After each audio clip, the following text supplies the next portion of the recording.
علامہ اقبال کہتے ہیں میں نے سارا دین پڑھا ہے، سارا قرآن پڑھا ہے، میں نے بنظر غائب جب ساری چیزوں کو دیکھ لیا تو اقبال کہنے لگے میں اس نتیجے پہ پہنچا ہوں کہ مغز قرآن روح ایمان جان دین۔ بھائی اقبال، میں کسی عالم کی بات کرتا تو لوگوں نے شاید رویہ اور اختیار کرنا تھا، وہ لوگ جس پر اکثر مکاتب فکر اعتبار کرتے ہیں۔ اقبال کہنے لگے مغز قرآن روح ایمان جان دین۔ لفظوں پہ غور کریں، مغز یعنی سارے قرآن کا مغز، روح ایمان یعنی ایمان کی روح، اور جان دین یعنی سارے دین کی۔ آپ دیکھیں ترتیب، مغز قرآن روح ایمان جان دین۔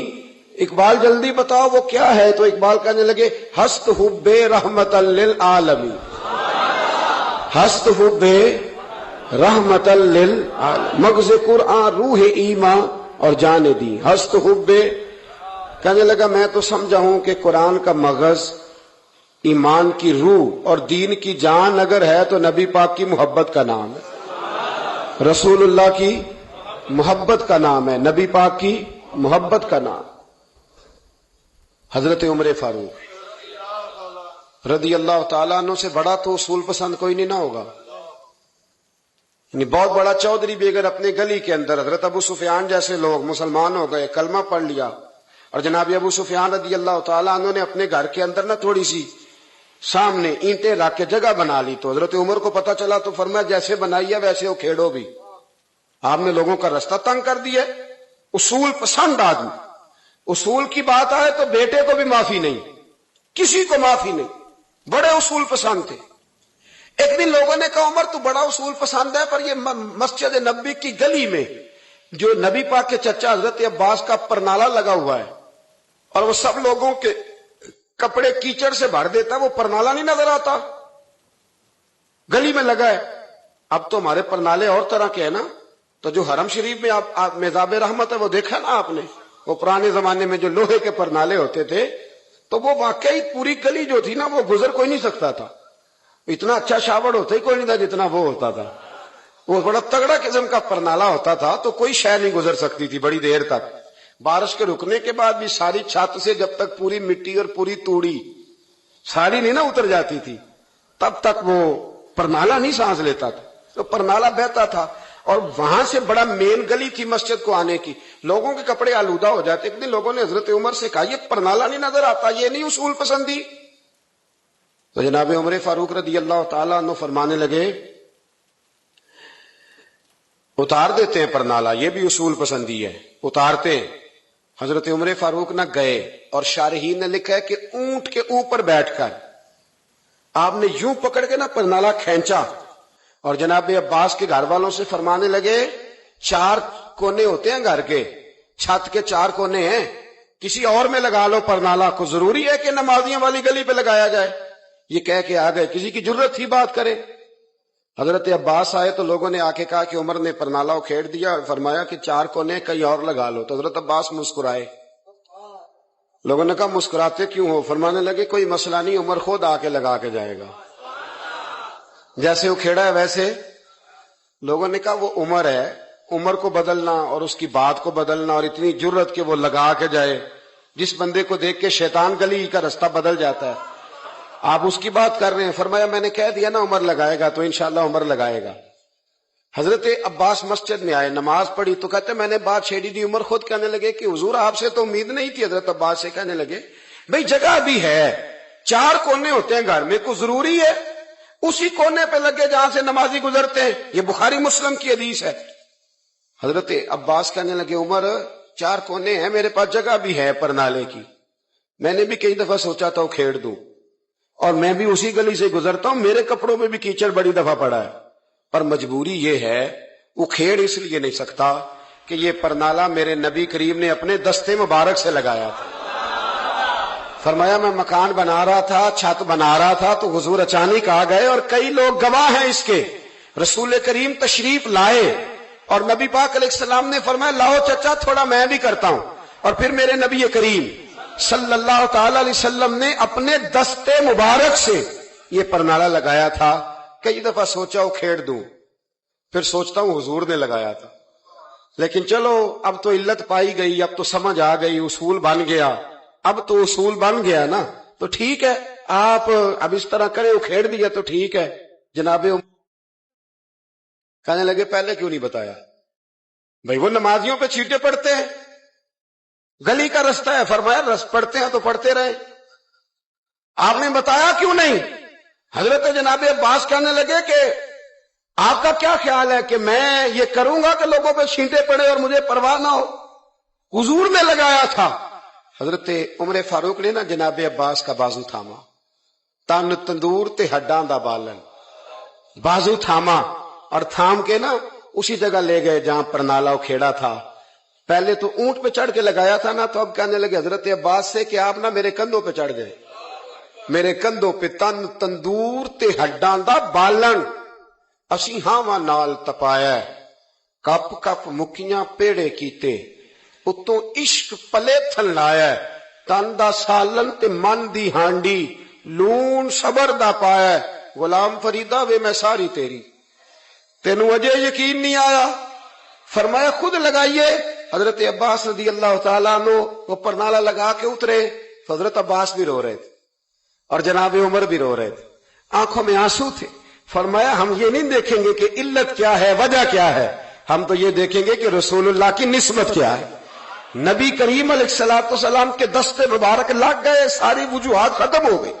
اب جس کے کپڑوں میں پانی پڑتا ہے پڑے، جس کو تکلیف ہوتی ہے لیکن چونکہ یہ رسول پاک صلی اللہ علیہ وسلم نے دستے مبارک سے لگایا ہے، تو مزاج یہ ہے کہ جہاں بات آئے گی ذات رسالت کی، وہاں باقی کے قانون چھوڑ دیے جائیں گے، وہاں باقی کے معاملات چھوڑے جائیں گے، وہاں تکلف سے نکلا جائے۔ میرے نبی کریم علیہ السلام سے نا بڑے شروع میں بڑے آگاہ ایک صحابی تھے، حضرت برا بن مالک نام تھا، چھوٹی سی عمر تھی، حضور گلی سے گزرتے نا کبھی تو جذبہ تھا بڑا، چھوٹی عمر، بعد نے لکھا صرف 14 سال کے تھے، بعد نے لکھا نہیں 14 تو زیادہ ہیں، 12 سال عمر تھی، عشق لگا سی کھیڑا کھیڑ دینو، 12-14 سال عمر۔ اصل میں نا بچوں کی ڈائریکشن ٹھیک نہیں، ان کی ڈائریکشن ٹھیک ہو نا تو یہ چوکوں میں کھڑے ہو کے موبائل پہ گیمیں نہ کھیلیں اور معاذ اللہ میسج نہ کریں، بلکہ یہ مسجد میں بیٹھ کے نبی پاک کی نعتیں سنیں۔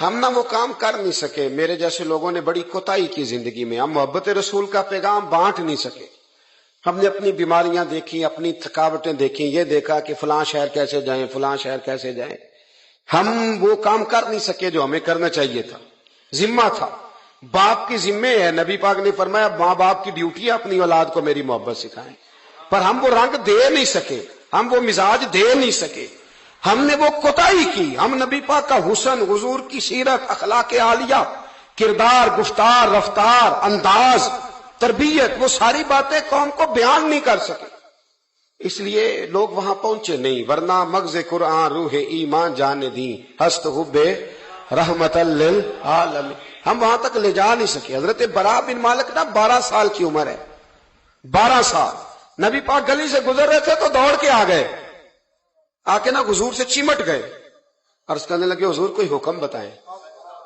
میرا دل کرتا ہے آپ کی بات مانوں، کوئی حکم حضور۔ مجمع الزوائد میں حدیث، اس ایک حدیث کے لیے نا میں کو 5000 روپے کی پوری کتاب، پوری 10 جلدیں خرید کے لایا تھا، ایک حدیث کے لیے، پیاری بڑی ہے، شاندار بڑی ہے، اور میرا دل کیا، میں نے کہا جس کتاب میں ہے نا ساری کتاب ہی منگا لو، کچھ چیزیں بڑی انسان کو انوکھی لگتی ہے نا۔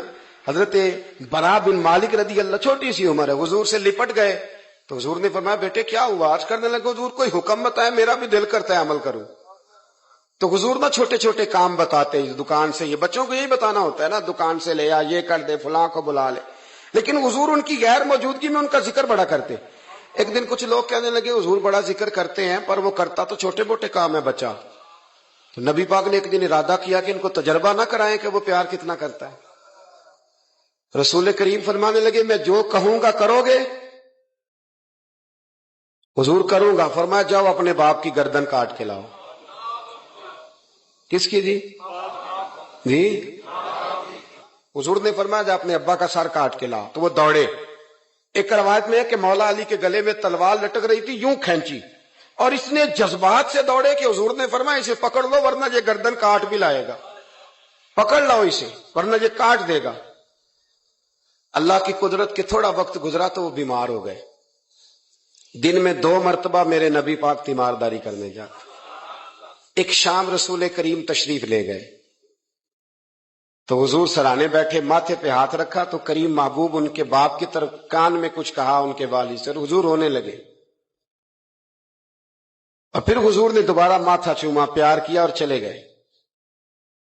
حضرت برا بن مالک چھوٹی عمر تھی، کچھ نے لکھا طلحہ بن برا نام تھا ان کا، تو حضرت طلحہ بن برا نا اپنے ابا کو قریب بلایا اور چارپائی پہ بٹھایا، کہنے لگے ابا جی حضور کیا فرما گئے؟ کہا بیٹا تیرے والی بات نہیں۔ کہا نہیں بتائیے؟ کہا نبی کریم علیہ السلام نے فرمایا کہ شام کو نا میرے طلحہ کا انتقال ہو جائے گا، اور جب اس کی روح پرواز کر جائے تو مجھے خبر کرنا، میں آ کے جنازہ پڑھاؤں۔ ٹھنڈ بڑی تھی، مدینے میں ٹھنڈ بڑی تھی۔ حضرت طلحہ نے نا اپنے باپ کا ہاتھ پکڑا اور اپنے سینے پہ رکھا، کہنے لگے ابا حضور تو جو فرما گئے پر میری وصیت یاد رکھنا، نبی پاک کے دین کا قانون یہ ہے کہ جب کوئی انتقال کر جائے تو جلدی دفن کرو، اس طرح کرنا رات کا وقت ہوگا، جب میرا انتقال ہوگا تو فوراً غسل دے کے نا دفن کر دینا، نبی پاک کو خبر نہ کرنا، نہ بتانا، عمر دیکھو اور بات دیکھو۔ کہا حضور کو کیوں نہیں بتانا، حضور خود فرما کے گئے ہیں۔ تو کہنے لگے رات کا وقت ہوگا تو جن گلیوں سے حضور نے گزر کے آنا ہے نا وہ یہودیوں کے محلے ہیں، ایسا نہ ہو کہ میرے جنازے کی وجہ سے کوئی یہودی میرے نبی کو تکلیف دے دے، میرے جنازے کی وجہ سے، جنازے کی وجہ سے۔ یہاں کہتے ہیں حضرت صاحب مجھے بڑا پیار ہے آپ سے، پر میرے گھر ضرور پہنچے، جیسے مرے یا جیے وہاں شام کو آپ کو پہنچنا پڑے گا۔ میرے رسول کریم علیہ السلام کے غلاموں نے دیکھو انداز محبت کیا بیان فرمایا، کہا نبی پاک کو تکلیف نہ ہو میری وجہ سے، میرا جنازہ خود ہی پڑھ کے مجھے دفن کر دینا۔ ان کا انتقال ہو گیا، رات کو دفن کر دیا، صبح حضور تشریف لائے، وہ محبوب جنہیں اللہ نے غیب کے خزانوں کی کنجیاں عطا فرمائی، فرمایا بتایا کیوں نہیں؟ مجھے بتاتے، میں خود جنازہ پڑھتا، میں خود نہ قبر میری تے میرے اپیرا جے کر پاوے پھیرا، قبر دے اندروں ہڈیاں اٹھ کے مجرا کر سن تیرا۔ کہا بتایا کیوں نہیں، خبر کیوں نہیں کی؟ میں جنازہ پڑھتا، میں خود پہنچتا۔ تو باپ رو پڑے، عرض کرنے لگے حضور میرا تو پتر تھا، میرے لیے اس سے بڑی سعادت کیا ہوتی کہ آپ جنازہ پڑھاتے، پر اس نے وصیت کر دی کہ حضور کو بتانا نہیں، تکلیف ہوگی۔ نبی کریم فرمانے لگے بتاؤ مجھے اس کی قبر کہاں ہے۔ اور یارو غور کرنا، ساری دنیا گنبد خضرا روضہ رسول پہ اور نبی پاک ایک غلام کی قبر پہ تشریف لے گئے، خود نبی کریم گئے، اور آج حضور نے دعا انوکھی فرمائی، فرمایا اے اللہ جب میرا طلحہ تجھ سے ملے نا تو ذرا اس سے مسکرا کے بات کرنا جو تیری شان کے لائق۔ رسول اللہ کی محبت، نبی پاک کی غلامی، رسول اللہ کا پیار، اعلیٰ حضرت کہتے ہیں جان ہے عشق مصطفیٰ، روز فضو کرے خدا، او بھائیو جس کو ہو درد کا مزہ وہ نازے دوا اٹھائے کیوں۔ اور اعلیٰ حضرت فرماتے ہیں جلنا تو ہے، کوئی دولت کے لیے جلتا ہے، کوئی شہرت کے لیے جلتا ہے، کوئی اقتدار کے لیے جلتا ہے۔ فرمانے لگے اے عشق تیرے صدقے جلنے سے چھٹے سستے، جو آگ بجھا دے گی وہ آگ لگائی ہے، جو ساری آگ بجھا دے گی وہ